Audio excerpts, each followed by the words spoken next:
Join me for a day in Summit. Today we're going to take a train ride, explore the downtown, and get some food. All right, we're on a part 2 adventure here in Summit, New Jersey.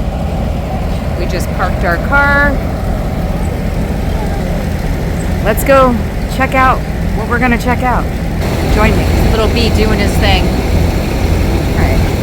I don't really have a set plan today. I have an idea of what I might want to do, but let's see what we can get into. This. Look at this. What should we get? Cookie? I'll try to get the Cookie Monster cupcake here at Bakery.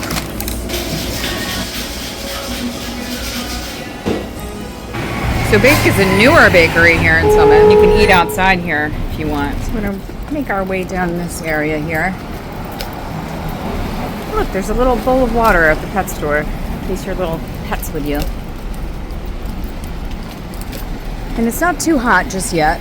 It's still early in the morning. But it'll get there. Summertime. All right, here we are across from the train station and across from the YMCA. Young Men's Christian Association, right? That's what it stands for. Let's go check out Memorial Park here. It looks like they have Summit community programs. Must have concerts and whatnot here.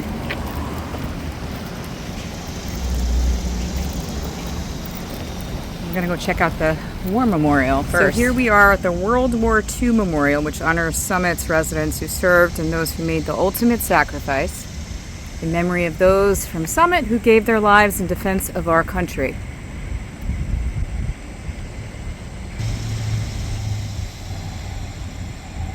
Two soldiers from Summit, Sergeant Alan Eggers, and Corporal Thomas O'Shea, along with Sergeant John Latham of Rutherford, were awarded the Medal of Honor for their valor when their regiment suffered more casualties in one day than any other U.S. regiment during World War I. So if you want to pause the screen and read that,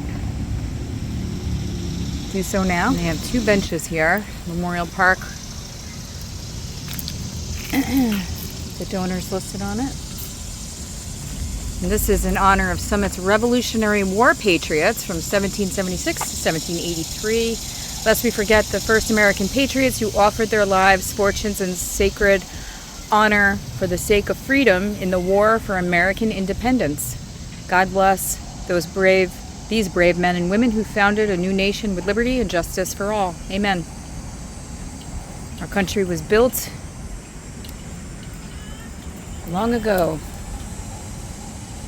with faith. So I remember 9/11, when 9/11 happened, you could definitely see it from Summit, especially if you were up by Overlook Hospital, because it was high up there. There was smoke, you could see all that.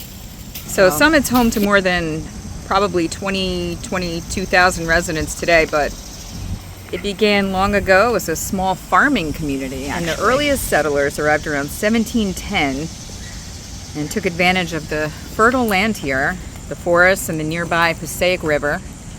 And actually there's a monument over here from the Sons of Liberty from and while we're back here, if you had never walked back here, you might not have known that this was on the back side too. They have designs on the back. Here on this side here, we have where we fought.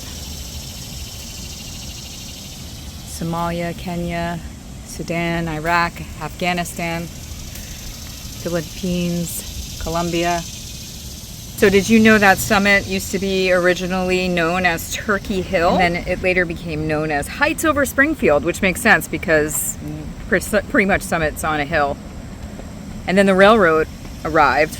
The railroad arrived in 1837, I believe. And the train station's over there. We're going to walk over there next, so we're going to do that next. And the railroad changed everything. I don't know if you watched my first video, but I talk a little bit about the railroad. I'll link it in the description. Here's what I was talking about before, the Passaic Valley chapter of New Jersey Society of Sons of the American Revolution. And this pole's seen better days. There's a nice park over there if you have a kid and you want to let them get some energy out. And there's some statues down here. We're going to go check out these statue installments. And here's some bears. I lived in Summit a long time. I never saw a bear in Summit. Doesn't mean it can't happen, because surrounding towns like Berkeley Heights definitely have had bears. And this is by Dale Rogers. It says Mama and Cub 2023. Quart and steel, threaded steel rods. Summit Public Art. Very cool. Love to see stuff like this. Back where it's wine and spirits and beer or whatever now, it used to be the old A&P in Summit. My great-grandfather used to actually work there years and years ago. Probably, what, in like the 20s, the 30s? So yeah, it was this building over here. This is the old A&P. You got the Delta gas station, the wine, beer, spirits, the Latin Bistro now, and Buy Wise Auto Parts. And then here you have Green Acres. It's a playground area. It's a beehive of activity, like they say, right? We have more art here. Art installations. I don't see a sign though for it. Just some arches. In front of the here we have a sign that says the City of Summit. As part of the Great Hoax of 1781, the French army built large ovens on the site of the Summit's municipal golf course to trick the British into expecting a siege of New York as they marched to victory at Yorktown. Did not know that. We go into the train station. I see another art installment over here that I want to show you.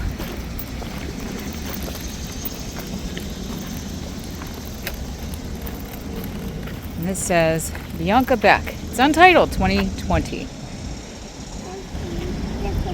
I don't know what it's supposed to be, but there it is. The train station. So let's go see if we can hitch a ride somewhere. All right, we're going to take a train ride real quick. Let's do that. Train to Penn Station, New York. Stopping at Short Hills, Milburn, Maplewood, South Orange, Brick Church, Newark Broad Street, Secaucus, and Penn We're in the right Station. spot. We're track 1. Oh, New Providence. But here comes a train. I think this train's going to New York or Penn Station. This is 707.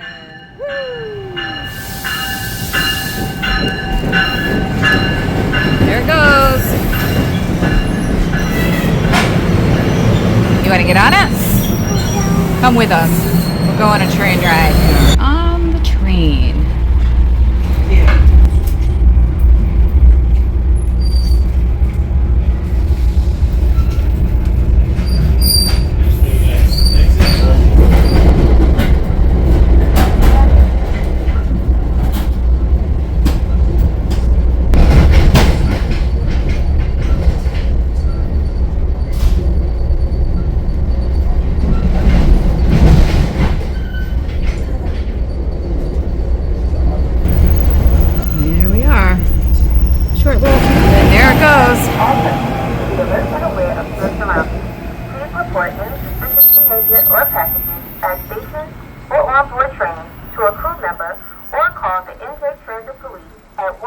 It's a quaint little train stop here in New Providence. I can't say that I've ever been here. You can get the tickets here, it looks like. I don't know if you can go in and get them too, but here we have a lanternfly. Remember when we were just stomping these things in New Jersey? So it's interesting being here at the New Providence station because in, I believe, 1869, Summit separated from New Providence and became the township of Summit. And then I think it was like April 11th, 1898, it officially became the city of Summit. And I would say that Summit's one of the nicest cities in the state of New Jersey. And today the railroad is still a major part of Summit's identity, and it connects the city with communities throughout New Jersey. And today the railroad's still a major part of Summit's identity, connecting the city with communities throughout New Jersey and New York City. Take it all the way to Penn Station. I'm gonna go get some lunch after this. The train should be here any minute. And I want to mention also that how after the Civil War, because Summit had clean air and convenient rail connections to New York, it helped actually turn Summit into a summer resort area. So maybe we'll go check out the Grand Summit Hotel. Well, it used to be the Grand Summit Hotel. Now it's called, I believe, the Abilene Hotel. Wealthy visitors built large estates in Summit, and so that's why there's so many beautiful homes in the city. to this day. Alright,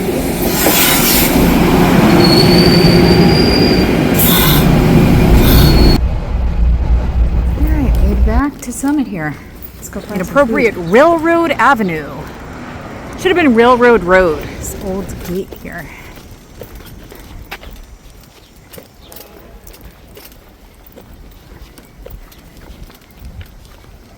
Maybe Memorial Playground.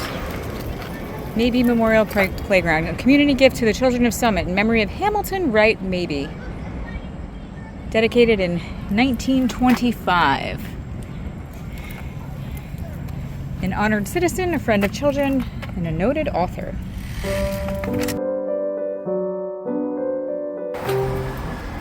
This is pretty stained glass here in the stops by the New Jersey Transit. On both sides. Pretty. Here's a 9/11 memorial. It says, "We shall never forget our friends and neighbors who went to work that morning but did not return to us that night. May this tree serve as a living memorial to the following community members who died in the tragic attack on the World Trade Center. David B. Brady, Mark R. Bruce, Thomas R. Clark, Thomas L. Connor, Kevin R. Crotty, Thomas Glasser, Robert A. Lawrence Jr., Todd Ranke, Clive Ian Thompson." Right here in front of the train station. See, if you have nothing to do, I think I've said it before, if you have nothing to do and you're just sitting home and it's a nice day or you just want to get out and walk, just go explore a town or a city, somewhere you've never been. You'll learn something. You'll see stuff. You'll meet people. You'll do things. You'll eat food. It's like they're going to have a Summit Summer Sidewalk Sale, August 27th to the 29th, 10 a.m. to 7 p.m. Just walking around, trying to find something to eat. I was going to go to Tito's Burritos, and then I realized they're no longer. So I think, yeah, Rick's Choice was down this way. This is La Pastaria over here. Let's go see if we can eat there. Why not?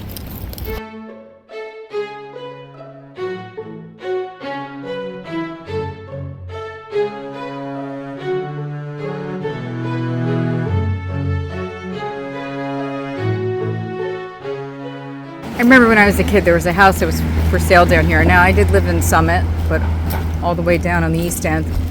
And there was a house over here, I can't remember. I don't think it was that one. It was somewhere on a corner. And it was going for like $795,000. I was like, oh man, I wish I could live there, but it was so expensive. And that house probably today is probably well more than that. Probably way more than double even. Here we have a sign that talks about how Summit Downtown Historic District has been placed on the National Register of Historic Places. And I know that that house is way more now because the house that I grew up in, that my great-grandfather built, scratch, he built it for my great-grandmother. That house is now over $1 million, which he would be wildly shocked by if we still had it in our family, and he got to see that happen, but he's been gone for a long time. But he never would have probably thought that his house would have been over $1 million when he built it. But according to Zillow, it is.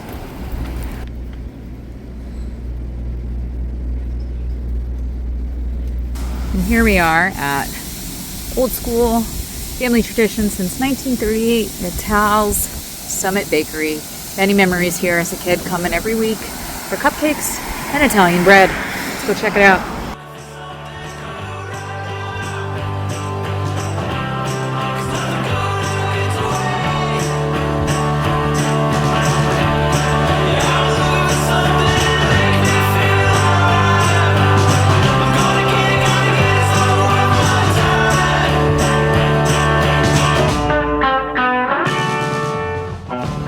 Bonus footage from another day. We're here at the Albion Summit, which is a boutique hotel located at 570 Springfield Avenue near downtown Summit.